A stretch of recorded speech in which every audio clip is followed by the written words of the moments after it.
कारवार साईकट्टा हांगच्या साई मंदिरात मंगळारा फांतोडेर जाल्ल्या चोरयेंत चोरांनी देवळाच्या मुखेल दाराचें कुलूप तोडून साईबाबाच्या मुर्तेचेर घातिल्लें शिवाचें कवच, सत्री, चांदीची चपलां आनी हेर मोलादीक वस्ती चोरल्यात.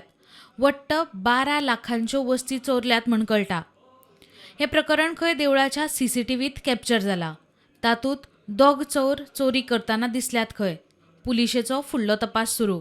मंगळवारा पहाटे 3च्या सुमाराक कारवार शहरातल्या साईकट्टा हांगासरल्या साई मंदिरात दोन चोरट्यांनी कुलूप फोडून या साई मंदिरातली जी चांदीची छत्री आसा तशेंच चांदीचे पादुका आणि सिंहासन आसा ते चोरी करपाचे प्रकरण घडिल्ले आसात. आणि ही चोरी करून हे संशयित चोरटे आसात ते फरार जाल्ले आसात.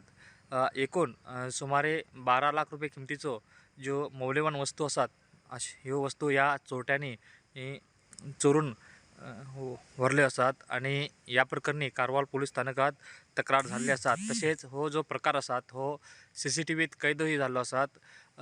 या प्रकरणात कारवार पोलिसांनी आपलो तपास चालू केल्लो आसा. मात्र गोंयसून एक अपडेट येतात की वास्को रेल्वे पोलिसांनी या ज्या प्रकरणातलो जो साईचो जो चांदीची छत्री आसा ती छत्री जप्त केल्ली आसात. आणि त्या संदर्भात चौकशी करपा खातीर कारवारचे पोलीस आसात ते वास्को हांगासर दाखल जाल्ले आसात अशी माहिती आमकां मेळतात.